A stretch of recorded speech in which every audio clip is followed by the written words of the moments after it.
It's about time to find a new engine for our SUV from the 60s. The original one was okay, except it was air-cooled and had low horsepower. We drove 300 kilometers to pick up its new heart. We didn't even know what state it was in, but it didn't matter because it was going to be rebuilt from scratch. My dad and I reached the spot where the seller was meeting us. And here it is. I expected it to be better, but instead we found a basket case engine in a dark garage. Since we were already there, we decided to buy it anyway. The price was acceptable. The deal was done and the engine was safely brought home. The next day, I assessed this bargain to figure out whether it was possible to make it work or not. Here is what the assessment showed.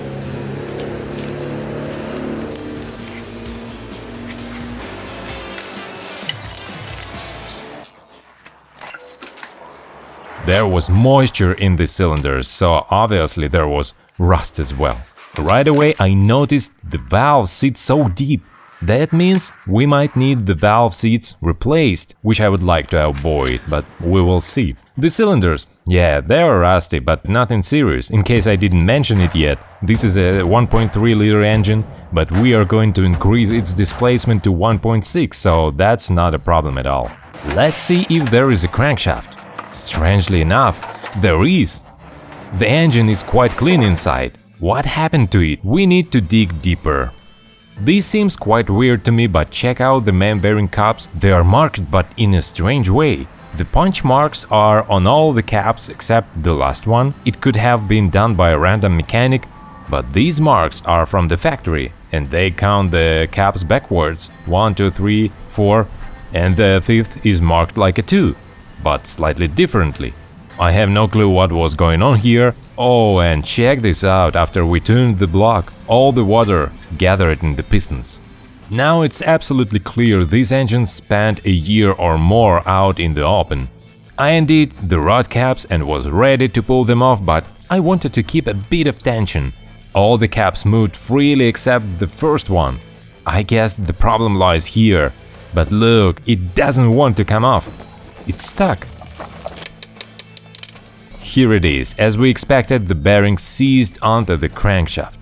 And it is bluish, which means it got really hot at some point and then welded itself to the journal. Oh, I wouldn't wish this on anyone. If we didn't want to make a stroker from this engine, we could probably consider keeping this crankshaft and just grinding it down to the next undersize. But I'm not sure. That's another completely smashed bearing. It's not a surprise anymore. Of course, this crankshaft and connecting rods will be tossed out, because the heat definitely warped them, and they just can't be structurally as good as they once were. But our main concern is the block. Luckily, the main bearings didn't spin in the block, which means the bores are straight enough to accept a new, enormous, fully counterweighted crankshaft. The head was sent to the cylinder head workshop right away. They know their business and will repair it perfectly. It will get new valves, guides, some seats, cleaning and a resurfaced mating phase. Literally every procedure you can imagine in a luxury spa for cylinder heads. The pistons came out quite hard because of the rust, but nothing critical. If anything, I was impressed that they were in such nice condition considering the state of the crankshaft. I mean, a car could run another 30–50,000 kilometers on these pistons. The piston rings are fine, they didn't even break. I'm still curious what happened to this engine.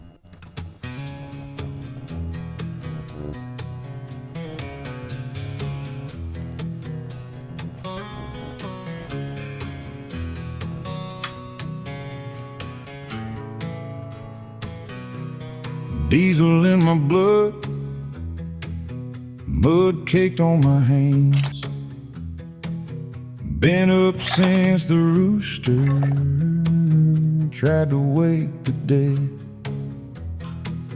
Foreman wants it faster, banker wants it now. Truck's running on a prayer and a quarter tank of gas, that's how I get fed.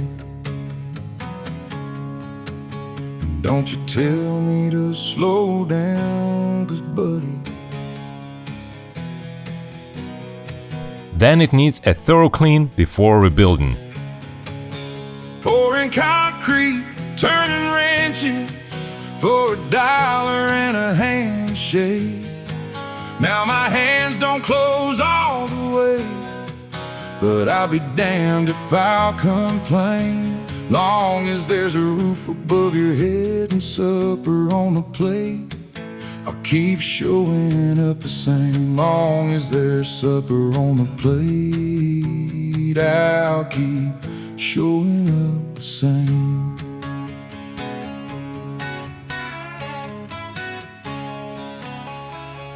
Next, we bought some old parts that are very important, like a water pump housing, a starter, and some coolant hoses. Oh, and here is an odd story. We bought a new crankshaft. We were told it was non-original, but when I tried to fit a connecting rod with the new bearing onto it, the rod just got stuck. I didn't believe my eyes. This crankshaft was brand new and even had good reviews on the website. It became clear we would have to spend extra on an original one, so we did. And you know what? It looked extremely good and shiny. The machining quality was top-notch.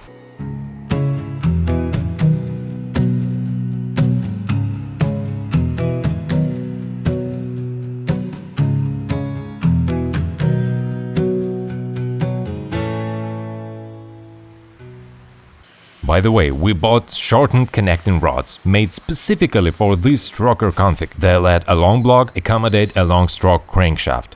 Now I want to balance them to the same weight, and I want to do it separately for the big and small ends, because the small ends oscillate while the big ends rotate. As you can see, they have different weights, but that doesn't matter as much as the difference between the ends. I made a rig like this to hold the rods in the same position on the scale and grind them until they match perfectly. Then I assembled the pistons into the connecting rods. The small ends were heated up, which let me quickly install the piston pin. Once it touched the hot rod, I had about 2 seconds to position it properly. The oil pump was refurbished a little. I just ground a few microns off the surface because the longitudinal play was a bit too much. We cleaned all the oil channels extremely thoroughly, given the story with the spun bearings.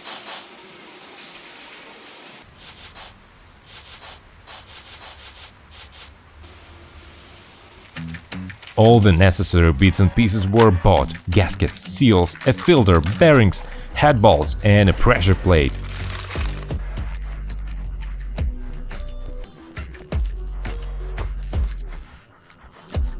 And the most satisfying process, assembly.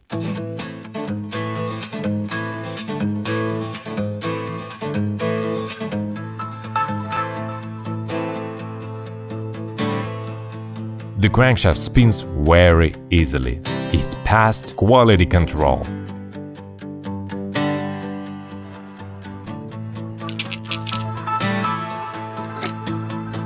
I got bills past due and the power company.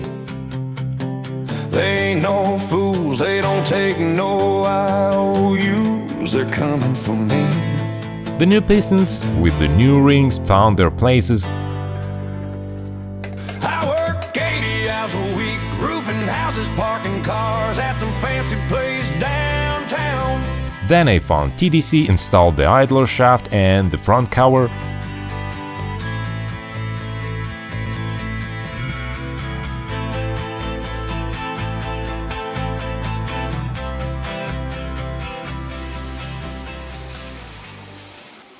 Is bring the money home. The oil pump shaft was slightly improved. I didn't like the original flimsy little splines on an 8mm shaft. There's some men don't have to lift a finger to make $1. They just sit back and holler while some man works for him.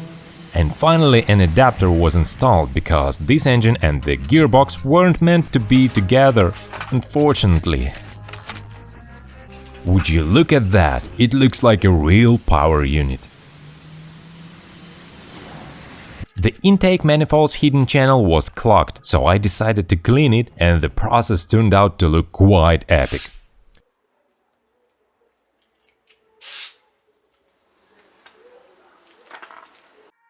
Then I decided to check the mating surfaces and it showed me the manifold needed a little grinding. The cylinder head found its place and was torqued to spec.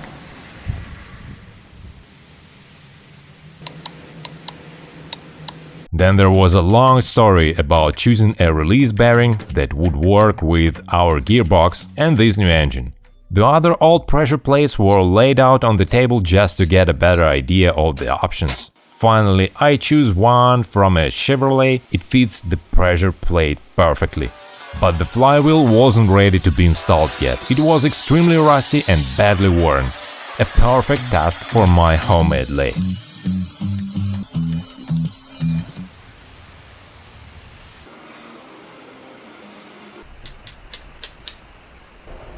I quickly made a mandrel and attached the flywheel to it. It was extremely satisfying to work with such a precise part. I did all the measurements and machined all the surfaces by 0.6 mm in several passes.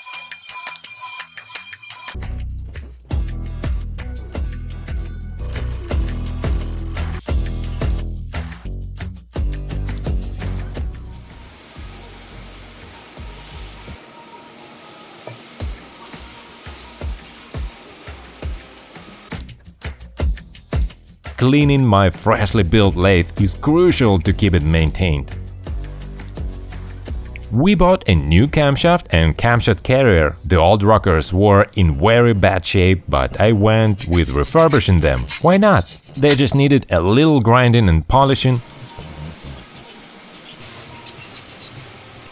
I also lapped the spherical surfaces on the rockers. The last parts were installed and the engine was ready to start.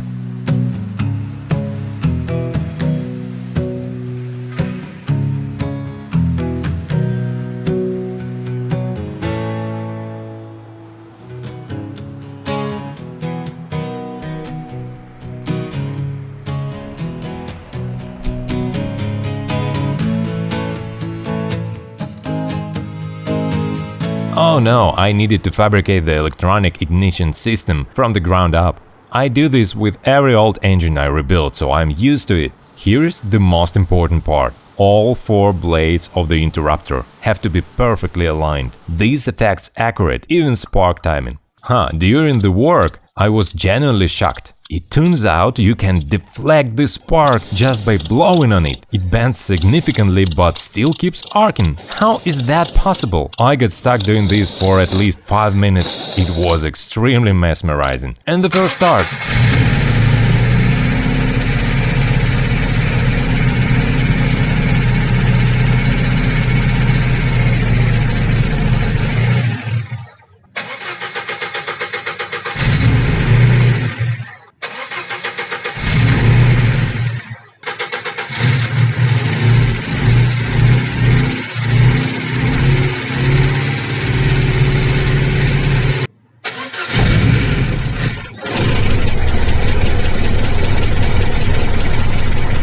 It runs really well, I must admit, especially considering this really funny carburetor.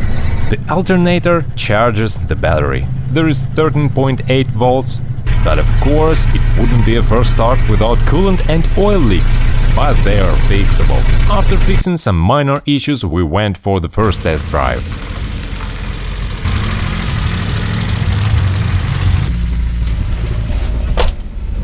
As you remember, the last one was pretty miserable.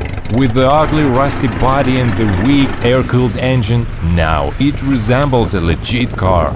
We were genuinely happy to drive it again after so many hours of work and so many upgrades. Yeah, it needed some work on the interior, but technically it was complete. Of course, there are plenty of ideas of rebuilding this and that on the car, but it's important to stop in time and just enjoy the project. Otherwise, it can turn into an endless rabbit hole. The car drives really well, but it can't even compete with a regular sedan in terms of comfort and speed.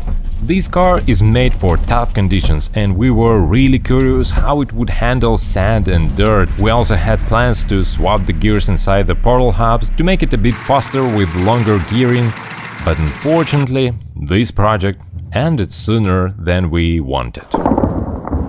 Well, that's the way the piston turns.